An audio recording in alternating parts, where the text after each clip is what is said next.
What's up everyone, welcome back to the channel. तो आपने financial management का first part पढ़ा जिसमें हमने बेसिक मीनिंग, ऑब्जेक्टिव्स, रोल, उसके अलावा डिसीजंस और उनके फैक्टर्स कवर करे। इस पार्ट में हम कवर करेंगे फाइनेंशियल प्लानिंग और कैपिटल स्ट्रक्चर, दो बहुत important topics of this chapter. और चैप्टर बड़ा है इसलिए पार्ट्स में बना रहा हूँ, तब भी 40-40 मिनट के वीडियोस बन रहे हैं, तो आप ध्यान से करके चलो, नोट्स बनाते चलना यही वाले आप साथ साथ, और अपना रिवीजन एनसीईआरटी से पढ़ के चलना। तो आओ जल्दी से शुरू करते हैं और प्लानिंग और कैपिटल स्ट्रक्चर को कंप्लीट करते हैं। चलिए लेट्स बिगिन।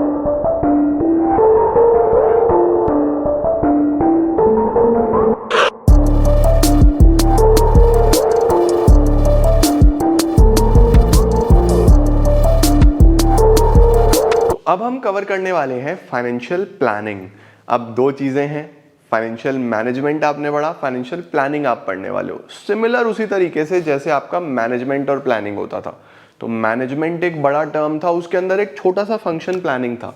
सिमिलरली यहाँ पे फाइनेंशियल मैनेजमेंट में बहुत कुछ आता है, फाइनेंस को हर तरीके से मैनेज करना है, बट प्लानिंग में सिर्फ एडवांस में सोचना है कि पैसे का क्या होने वाला है। तो फाइनेंशियल प्लानिंग एक छोटा कॉन्सेप्ट है, उसके बाद फाइनेंशियल मैनेजमेंट एक बहुत ही बड़ा कॉन्सेप्ट है और उसमें हर चीज साथ में लेके चलनी है। बट प्लानिंग में आप बस एडवांस में बैठ के बजट बना रहे हो, सोच रहे हो फाइनेंस को किस तरीके से यूज करना है। तो क्या लिखा है देखो, financial planning is the process of determining objective, policy, procedure, programme and budget to deal with financial activities. ये सब बनाना फाइनेंशियल एक्टिविटीज के लिए। Financial planning is required to avoid the problem of shortage and surplus of funds. Financial planning required होती है ताकि आपके पास ना तो शॉर्टेज ऑफ फंड्स की जब जरूरत हो और ना ही सरप्लस हो कि एक्स्ट्रा पैसा पड़ा हुआ है आपने उसको यूटिलाइज ही नहीं करा। तो जरूरी होती है फाइनेंशियल प्लानिंग। फाइनेंशियल प्लानिंग किस तरीके से करी जाती है, देखो ध्यान से देखो इसको। सबसे पहले तो आपको ऑब्जेक्टिव्स पता होने चाहिए कि आपके क्या ऑब्जेक्टिव्स हैं, आप फाइनेंस को कहाँ लगाना चाहते हो, क्या पर्पस है, क्यों आप पैसा रेज कर रहे हो, क्या कर रहे हो। दूसरा, आपकी कितनी कैपिटल रिक्वायरमेंट है, क्योंकि अगर पैसा कम रहा तो भी गलत, ज्यादा रेज कर लिया तो भी गलत। तीसरा, कौन सी सिक्योरिटीज में आप इन्वेस्ट करना चाहते हो, क्या फंड्स हैं, शेयर्स हैं, डिवेंचर्स हैं, कहाँ से क्या करने वाले हो, ये भी जरूरी है। और चौथा, पॉलिसीज क्या रहेंगी आपकी, प्रोसीजर क्या रहेंगे, बजट क्या रहेंगे, सो दैट आप प्रॉपर यूटिलाइजेशन और एडमिनिस्ट्रेशन कर पाओ फंड्स का। तो मेनली प्लानिंग में आपको ये चार चीजें देखनी है, क्या ऑब्जेक्टिव है, कितने फंड्स चाहिए, किस तरीके से करोगे, और क्या ऑब्जेक्टिव, पॉलिसी, बजट, वो सब प्रिपेयर करके चलो। ठीक है, इसके बाद आता है हमारे पास ऑब्जेक्टिव्स ऑफ फाइनेंशियल प्लानिंग। आप क्यों करते हो फाइनेंशियल प्लानिंग, दो ही ऑब्जेक्टिव्स हैं। पहला कि आप ये मेक श्योर करो कि आप अननेसेसरीली पैसा ना रेज करो, जितना जरूरत है उतना ही। दूसरा, जब भी आपको पैसे की जरूरत हो तो आपके पास पैसा अवेलेबल हो, to make sure that funds are available whenever required and to see that the firm doesn't raise resources unnecessarily, ये आपको पता होना चाहिए। तो क्या लिखा है देखो, the first objective of financial planning is to make timely availability of funds required for different purposes। जब भी आपको जरूरत हो तो फंड अवेलेबल हो। ठीक है, जैसे आपके लॉन्ग टर्म के लिए और शॉर्ट टर्म के लिए, डे टू डे एक्टिविटीज के लिए।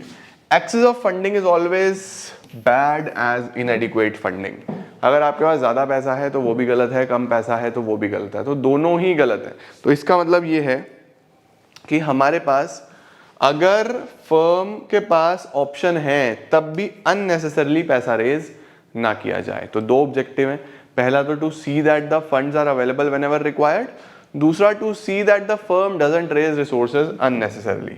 ठीक है, even if there is some surplus money, कुछ सरप्लस है तो अच्छी फाइनेंशियल प्लानिंग उसको बेस्ट पॉसिबल यूज में डाल देगी, सो दैट आपका पैसा आइडल ना पड़ा रहे और कॉस्ट ना बढ़ाए। सही हो गया, ये ऑब्जेक्टिव्स हैं। इसके बाद आता है importance of financial planning. Financial planning क्यों इंपॉर्टेंट है, अब ये आसान है, ये लगभग वही सारे पॉइंट्स हैं जो आप प्लानिंग की इंपॉर्टेंस में पढ़ते थे, सेम वही पॉइंट है। सबसे पहले प्लानिंग आपको प्रिपेयर करता है फ्यूचर को फेस करने के लिए। अगर आपने प्लानिंग करा तो याद करो, प्लानिंग में डेवलपिंग प्रीमिसेस होता था, पहले से एज्यूम करना कि चीजें ठीक से हो रही है नहीं हो रही है, ये वही है। It helps the firms in forecasting what may happen in future under different business situations. तो आप फ्यूचर के लिए रेडी रहोगे, आपको कोई भी बिजनेस शॉक नहीं लगेगा और कोई भी सरप्राइज नहीं आएगा आपके सामने, क्योंकि आप पहले से ही वो चीजें इमेजिन कर चुके होगे। तो प्लानिंग आपको मदद करती है to avoid business shocks and surprises by preparing blueprint. आपके पास कोई भी अनएक्सपेक्टेड सिचुएशन नहीं आएगी जो आपको परेशान करे। Coordination among various functions, planning आपको मदद करता है। अगर आपने पहले से प्लान कर लिया तो आपको पता होगा किस डिपार्टमेंट को कितना फंड एलोकेट करना है, किसको कितने की ज़रूरत है, किसका क्या बजट है, किसका क्या ऑब्जेक्टिव है, सब आपके लिए काफ़ी क्लियर होगा, तो आप कोऑर्डिनेशन आसानी से कर पाओगे।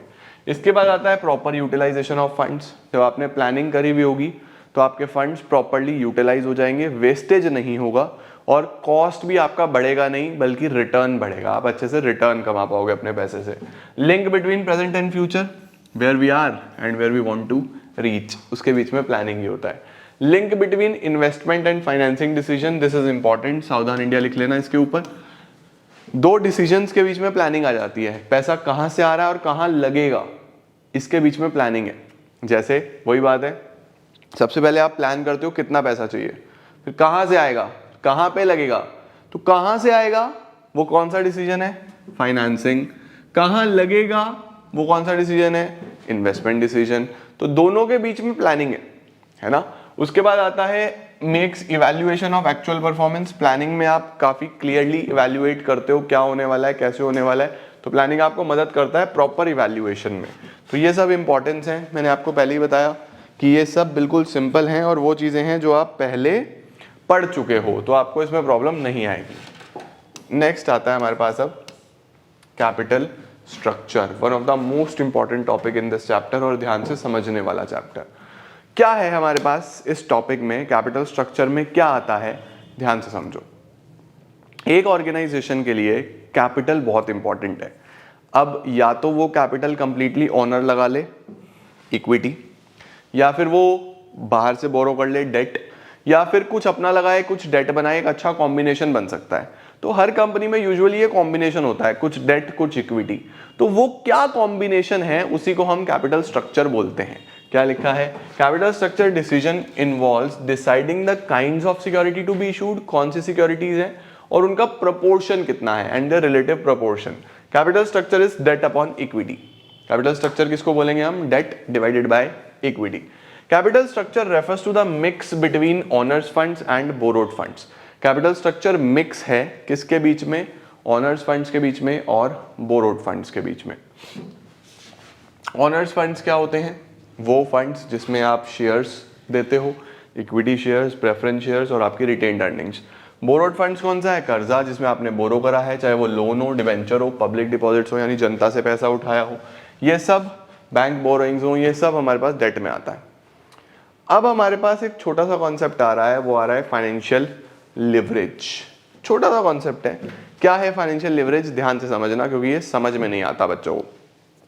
अब आपने कैपिटल स्ट्रक्चर पढ़ लिया कि कितना डेट होगा और कितना इक्विटी होगा।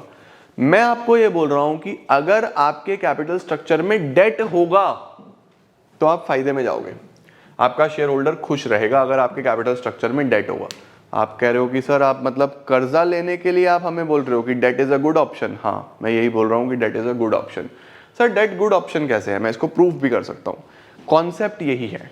फाइनेंशियल लिवरेज क्या बोलता है, फाइनेंशियल लिवरेज बोलता है the inclusion of fix cost capital, debt capital, preference share capital along with equity share capital in the capital structure is called financial leverage।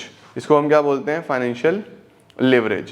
financial leverage refers to the proportion of debt in the overall capital, कि हमारी overall capital में कितना debt है उसको हम financial leverage बोलते हैं, ठीक है। trading on equity, इसका दूसरा नाम trading on equity भी होता है। इसका दूसरा नाम क्या होता है, trading on equity। Trading on equity raises the return of equity share holders. मैं आपको बोल रहा हूं ना कि जब डेट होगा तो आपका शेयर होल्डर खुश रहेगा, उसको फायदा दिखाई देगा। सर ऐसा क्यों हो रहा है, देखो मैं आपको एक बात बताता हूं। जो डेट है ना, डेट पे इंटरेस्ट देना होता है और इंटरेस्ट आपका खर्चा है। जब आप P&L के डेबिट में खर्चा दिखाओगे ना तो प्रॉफिट गिरेगा, प्रॉफिट गिरेगा तो उस पर इनकम टैक्स भी कम देना होगा, प्रॉफिट कम तो इनकम टैक्स भी कम। तो डेट आपका टैक्स सेविंग होता है, डेट आपके टैक्स को बचाता है। टैक्स अगर बचेगा तो शेयर होल्डर तक ज्यादा पैसा पहुंचेगा, शेयर होल्डर खुश रहेगा। समझ रहे हो, इसको भी प्रूव करूंगा, चिंता मत करो। फाइनेंशियल लिवरेज और trading on equity raises earning per share, ये EPS बढ़ाता है, अर्निंग पर शेयर बढ़ाता है। हर शेयर पे आपको ज्यादा पैसा की कमाई होगी अगर आपके कैपिटल स्ट्रक्चर में डेट होगा। By making use of debt, it happens, ऐसा क्यों होता है? पहला तो इसलिए होता है कॉस्ट ऑफ डेट कम है कॉस्ट ऑफ इक्विटी से, ठीक है। दूसरा, interest is a deductible expense.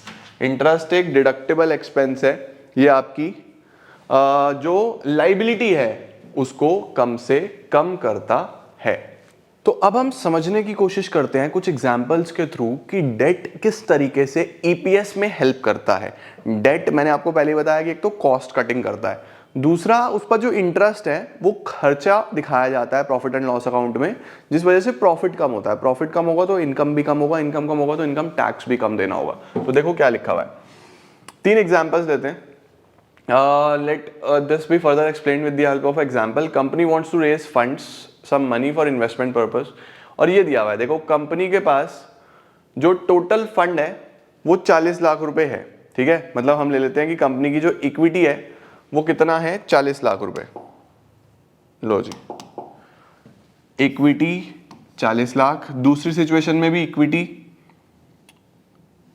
Total जो लेना है वो 40 लाख लेना है, और तीसरी सिचुएशन में भी हमारे पास जो टोटल है वो 40 लाख है, ठीक है। देखो क्या लिखा हुआ है, हमने क्या ले लिया, हमारे पास 40 लाख 40 लाख 40 लाख, कैपिटल 40 लाख रुपए की है इस सिचुएशन में। अब पहले सिचुएशन में डेट बिल्कुल जीरो है, यानी 40 का 40 इक्विटी है, टोटल इक्विटी। दूसरी सिचुएशन में 16 लाख का डेट है, 24 लाख की इक्विटी है। तीसरी सिचुएशन में 16 का इक्विटी है और 24 का डेट हमने लिया है। अब देखो हमारे पास यहाँ पे क्या क्या सिस्टम है। टोटल कैपिटल 40 लाख हो गया, अगर आप डेट लेते हो तो 10% का रेट ऑफ इंटरेस्ट है, टैक्स 30% के हिसाब से देना है। अर्निंग्स 6 लाख रुपए की हुई है, यानी earning before interest and tax 6 lakh रुपए की हुई है, और एक शेयर का जो वैल्यू है वो 10 रुपए, ठीक है। एक शेयर का वैल्यू कितना है, 10 रुपीज है। अब इसको ध्यान से समझ के चलना, क्योंकि ये आपको मदद करेगा चीजें समझने में। टैक्स का रेट याद रखो बस 30%, और रेट ऑफ इंटरेस्ट 10%। चलो अब समझते हैं कि हुआ क्या है। 40 लाख 24 लाख 16 लाख, देखो 3 सिचुएशंस बना लेते हैं, situation 1, situation 2, situation 3। Situation 1, situation 2, situation 3। EBIT सबसे पहले आता है, याद रखना, सबसे पहले earning before interest and tax. इसमें से हम इंटरेस्ट माइनस करते हैं तो अर्निंग बिफोर टैक्स आ जाता है, इसमें से हम टैक्स माइनस कर देते हैं तो अर्निंग आफ्टर टैक्स आ जाता है। ये याद रखना, earning before interest and tax, minus कर दिया इंटरेस्ट तो अर्निंग बिफोर टैक्स, माइनस कर दिया टैक्स तो अर्निंग आफ्टर टैक्स, ठीक है। EBIT तीनों ही कंपनी, तीनों ही सिचुएशंस में हमने कितना लिया था, 6 लाख रुपए। कंपनी 6 लाख रुपए कमा रही है तीनों ही सिचुएशंस में, ठीक है जी। अब जो टोटल कैपिटल है वो 40 लाख रुपए है, यहां पे पूरी की पूरी इक्विटी। दूसरे में हमने लिया था कि कंपनी की जो 40 लाख रुपए है वो 24 इक्विटी 16 डेट, और यहाँ पे 16 इक्विटी 24 डेट। जो रेट ऑफ इंटरेस्ट है वो 10% है, रेट ऑफ टैक्स जो है वो 30% है। आओ जी, 3 सिचुएशंस ले ली। ये कंप्लीटली डेट फ्री कंपनी है, इसमें कर्जा है ही नहीं, डेट है ही नहीं। इसमें डेट है 16 लाख का, इसमें डेट है 24 लाख का, तो इसमें सबसे ज्यादा डेट है। तो मैं आपको प्रूव करके दिखाऊंगा कि यहाँ पे शेयर होल्डर सबसे ज्यादा खुश होगा, सबसे ज्यादा खुश होगा यहाँ पे शेयर होल्डर। देखो इंटरेस्ट, क्योंकि कर्जा ही नहीं है तो इंटरेस्ट जीरो, कोई इंटरेस्ट नहीं होगा। यहां पे 16 लाख का डेट है तो 1,60,000 का इंटरेस्ट होगा 10% के हिसाब से। यहां 24 लाख का डेट है तो 2,40,000 रुपीज का इंटरेस्ट होगा, ठीक है। अर्निंग बिफोर टैक्स कितना कितना आ गया, ये तो 6 लाख ही आएगा, ये 440 आ जाएगा, ये हमारे पास 360 आ जाएगा। ये आपके पास अर्निंग बिफोर टैक्स आ गया। अब आपको क्या करना है, यहां से टैक्स माइनस करना है। टैक्स का रेट कितना परसेंट है, 30% है। अब देखो इनकी अगर अर्निंग कम आई है तो इनका टैक्स भी कितना कम आएगा, देखो ध्यान से। 6 लाख पे 30%, 1,80,000 का टैक्स देना पड़ेगा इसको। 4,40,000 रुपीज पे 30%, 4,40,000 पे 30%, 1,32,000 का इसको टैक्स देना पड़ेगा। और 360 पे 30%, 1,08,000 का इसको टैक्स देना पड़ेगा। देखो सबसे कम टैक्स यही दे रहा है, कहाँ ये 180 का टैक्स दे रहा है, वो 1,08,000 का टैक्स दे रहा है, इसका टैक्स बच रहा है, समझ रहे हो। अब देखते हैं कि प्रॉफिट कितना बचा। 6 लाख माइनस 180, 420 तो इसके पास बचा, बहुत बढ़िया। इसके पास 440 माइनस 132, 3,08,000 इसके पास बचा। उसके बाद 360 माइनस 1,08,000, 2,52,000 इसके पास बचा। अब भी अगर आप इसको देखो तो आपको लगेगा यार अर्निंग्स आफ्टर टैक्स तो इन्हीं की ज्यादा है, अब भी यही कंपनी ज्यादा पैसा कमा रही होगी, बट ऐसा नहीं है, ऐसा नहीं है। हम लोग यहां पे कैलकुलेट करते हैं अर्निंग पर शेयर कि एक शेयर पे कितना पैसा कमाया जा रहा है।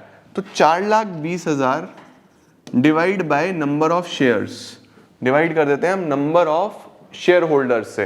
तो अब देखो यहां पे एक शेयर 10 रुपए का था, टोटल जो हमारे पास थे कैपिटल वो 40 लाख थी। एक शेयर अगर 10 रुपए का है, गिवन था, एक शेयर अगर 10 रुपए का है तो 4 लाख शेयर होल्डर्स हो गए भाई। 40 लाख की टोटल कैपिटल अगर है और एक शेयर 10 रुपए का है तो 4 लाख शेयर होल्डर हो गए ना, 4 लाख इंटू 10 40 लाख, तो 420 upon 4 lakh, 420 divided by 4 lakh, 1.05 पर शेयर आ गया, 1 रुपए 5 पैसे पर शेयर। यहां पे देखते हैं 3,08,000, बच्चे गलती करते हैं यहां भी 4 लाख से, नहीं बेटा ये तो डेट है, ये कोई शेयर होल्डर थोड़ी ना है, ये डेट है। 24 लाख रुपए की इक्विटी है यहां, अगर 24 लाख की है और एक 10 रुपए का है तो 2,40,000 का ही तो हुआ शेयर होल्डर, 2,40,000 शेयर होल्डर्स हैं यहाँ। 3,08,000 divide by 2,40,000, 1.28 rupees per share. देखो यहाँ पे इससे ज्यादा कमाई हुई, इससे ज्यादा कमाई हुई। अब यहाँ पे चेक करते हैं 2,52,000 divide by share holders. Share holders कितने हैं इस बार डेट को तो छोड़ दो, फिर से इक्विटी सिर्फ 16 लाख की है, 16 लाख की है, 10 रुपए का एक है तो 1,60,000 शेयर होल्डर्स हो गए। 252 डिवाइड बाय 160, 252,000 डिवाइड बाय 1,60,000, 1.57 पर शेयर। अब देखो अगर इस कंपनी का शेयर होल्डर है उसको हर शेयर पे 1 रुपए 5 पैसे का रिटर्न आया, इस कंपनी में 1 रुपए 28 पैसे, इस कंपनी में 1 रुपए 57 पैसे, तो इसका शेयर होल्डर सबसे ज्यादा खुश होगा या नहीं होगा। डेट जितना ज्यादा अर्निंग पर शेयर उतना ज्यादा। क्या सर ये हमेशा अप्लाई होगा? नहीं, ऐसा नहीं है। अगर आपको फाइनेंशियल लिवरेज का फायदा लेना है, if you want to take advantage of financial leverage, financial leverage concept क्या बोलता है? फाइनेंशियल लिवरेज ये बोलता है कि अगर डेट ज्यादा होगा तो आपका अर्निंग पर शेयर भी ज्यादा होगा, लेकिन इसका एडवांटेज लेने के लिए एक कंडीशन है जो जस्टिफाई होनी चाहिए। वो कंडीशन क्या है? जो आपका रिटर्न ऑन इन्वेस्टमेंट है वो हमेशा ज़्यादा आना चाहिए रेट ऑफ इंटरेस्ट से। जैसे इस क्वेश्चन में जो रेट ऑफ इंटरेस्ट है वो 10% था और आपका रिटर्न ऑन इन्वेस्टमेंट EBIT कितना था? 6 लाख, कैपिटल एम्प्लॉयड था 40 लाख इंटू 100। रिटर्न कैसे निकलता है? EBIT अपॉन कैपिटल इंटू 100, तो 6 लाख अपॉन 40 लाख इंटू 100, आपकी जो कमाई है वो 15% की है। तो सीधी सीधी सी बात है ना, मैंने कर्जा लिया 10% के रेट से और कमाए उससे 15%, तो 10% यहाँ दूंगा, 5% तो तब भी मेरे जेब में ही आएंगे। तो अगर आपके पास एग्जाम में क्वेश्चन आ जाए और आपसे पूछ ले कि फाइनेंशियल लिवरेज कब काम करेगा, तो दो चीजें ढूंढना। दो चीजें कौन सी ढूंढना? एक तो आप ढूंढना रिटर्न कितना आ रहा है। रिटर्न कैसे निकालोगे? Earnings divide by capital into 100, ठीक है। और रेट ऑफ इंटरेस्ट ढूंढना। अगर आपकी अर्निंग ज्यादा आ रही होगी ना तो अनडाउटेडली बिना सोचे समझे बोल देना भाई साहब यहाँ पे डेट फायदे देगा। अगर आपकी अर्निंग ज्यादा आ रही है तो डेट हमेशा फायदा देगा, हमेशा। लेकिन अगर ये अर्निंग कम हो जाए, अगर ये अर्निंग कम हो जाए, सपोज मैं इसको यहाँ पे 3 लाख कर दूं, अगर इस अर्निंग को मैं 3 लाख कर दूं तो कितना परसेंट आ जाता है? अगर मैं इस अर्निंग को 3 लाख कर दूं तो 3 lakh upon 40,000 into 100, 3 lakh upon 40 lakh into 100, तो 7.5% आ जाता है। देखो इसका आधा तो 7.5% हो गया। यहाँ पे डेट नुकसान देगा मुझे, आप करके देखना। आप एक काम करना, अब यहाँ पे जो अर्निंग्स है ना, जो अर्निंग्स है उसको आप 3 लाख ले लेना। जब आप 3 लाख ले लोगे ना तो आप देखोगे डेट आपको नुकसान ही नुकसान देगा, डेट आपको फायदा नहीं देगा उस सिचुएशन में। समझ रहे हो? तो यही फाइनेंशियल लिवरेज का कॉन्सेप्ट है। फाइनेंशियल लिवरेज ये बोलता है कि आप डेट डालोगे तो अर्निंग पर शेयर बढ़ेगा, लेकिन वो अर्निंग पर शेयर तब तक बढ़ेगा जब तक आपका रिटर्न ज्यादा है रेट ऑफ इंटरेस्ट से। समझे? अगर रिटर्न कम हो गया तो फिर कर्जा नुकसान देगा। ठीक है, ये नोट डाउन कर लो, फिर ये नोट डाउन कर लो, क्योंकि ये बहुत इंपॉर्टेंट है। अब देखो क्या है, ये मैंने आपको सॉल्व करके दिखा दिया। ये वही आ रहा है 1.05, 1.28, 1.57, ये मैंने आपको ऑलरेडी कर दिया। अब देखो क्या लिखा हुआ है, considering the 3 situations the earning per share is higher in situation 3 followed by second and first. Equity shareholder will get more when company use debt financing. Thus it is clear that more the debt, more will be the return to shareholders. इसी को बोलते हैं financial leverage या trading on equity. ठीक है? The return on investment जो ROI है वो 15% है, जो rate of interest से ज्यादा है. In case the return on investment is less than the rate of interest, अगर return कम होगा then equity capital will be preferred. फिर debt नहीं लेना। ठीक है, परफेक्ट हो गया, कॉन्सेप्ट समझ में आ गया। अब हमारे पास आता है factors affecting the capital structure. ऐसे कौन कौन से फैक्टर्स हैं जो मेरे कैपिटल स्ट्रक्चर पे इंपैक्ट डालते हैं, यानी कि डेट लूं या इक्विटी लूं, कौन से फैक्टर्स हैं जो मुझे मदद करेंगे डिसाइड करने में। तो मैं आपको बता दूं कि ये आप पहले भी पढ़ चुके हो, आपने फाइनेंसिंग डिसीजन में पढ़ा ना कि डेट लूं या इक्विटी लूं, ये वही लगभग सारे फैक्टर्स हैं जो इसमें आ जाएंगे। सबसे पहला factor cash flow position, same आप पीछे पढ़ के आए हो, अगर कैश फ्लो अच्छा है तो डेट में जाओ, कैश फ्लो अच्छा नहीं है तो इक्विटी में जाओ। Debt capital should be used only if cash flow is good. दूसरा आता है interest coverage ratio. Interest coverage ratio बेटा जी आप अकाउंट्स में भी पढ़ के आए हो। इंटरेस्ट कवरेज रेशो होता है EBIT upon fixed interest charges, यानी मेरी कमाई कितनी है और इंटरेस्ट कितना है। फॉर एग्जाम्पल मेरी कमाई है 10 लाख और इंटरेस्ट है 5 लाख, तो ये 2 टाइम्स आ जाएगा, जो कि अच्छा नहीं है, इतना बढ़िया नहीं है। इंटरेस्ट कवरेज रेशो कम से कम 5-6 टाइम्स होना चाहिए, यानी जितना इंटरेस्ट है उससे 5-6 गुना कमाओ कम से कम, तब डेट अच्छा है। तो जितना हाई इंटरेस्ट कवरेज रेशो होगा उतना ज्यादा आप डेट ले सकते हो, जितना लो होगा तो डेट में मत जाना। ठीक है, क्योंकि यार इंटरेस्ट इतना ज्यादा है, कमाई मेरी बहुत कम है, डुबा देगा, इसमें घर जाएगा, हाँ या ना। तो क्या लिखा है, this ratio helps to find out whether the company has the capacity to pay interest और not. Higher the ratio more will be the capacity. ठीक है, lower ICR means less borrowed funds. अब इसका बड़ा भाई होता है DSCR। ICR का बड़ा भाई है डेट सर्विस कवरेज रेशो। देखो ICR सिर्फ और सिर्फ इंटरेस्ट कवर कर रहा था, लेकिन जब हम कर्जा लेते हैं क्या हमें सिर्फ इंटरेस्ट वापस करना होता है, या इंटरेस्ट के साथ साथ जो प्रिंसिपल अमाउंट है वो भी वापस करना होता है? अगर आप ध्यान से सोचो तो आपका दिमाग काम करना चाहिए कि जब मैं कर्जा लेता हूं तो मुझे सिर्फ कर्जा नहीं चुकाना, मुझे इंटरेस्ट विद प्रिंसिपल दोनों चीजें चुकानी है। तो ये तो सिर्फ इंटरेस्ट कवर कर रहा है, तो ये तो आधा अधूरा रेशो हुआ। पूरा रेशो वो है जिसमें दोनों चीजें कवर हो जाएं, प्रेफरेंस शेयर्स का डिविडेंड, इंटरेस्ट, रीपेमेंट। तो ये एक ज्यादा बड़ा रेशो है। फॉर्मूला एक बार जरूर लर्न कर लेना। क्या क्या फॉर्मूला है, profit after tax, depreciation, interest, non cash expense divided by dividend, interest and repayment obligation. Language same, जितना ज्यादा होगा उतना ज्यादा कर्जा ले सकते हो, कम होगा तो दिक्कत है, क्योंकि अर्निंग ज्यादा होनी चाहिए, सीधी सीधी सी बात है। ठीक है, उसके बाद आता है हमारा ROI। ROI मैंने आपको बता ही दिया कि अगर रिटर्न ज्यादा है रेट ऑफ इंटरेस्ट से तो डेट में जाओ, अगर रिटर्न कम है रेट ऑफ इंटरेस्ट से तो डेट में नहीं जाना।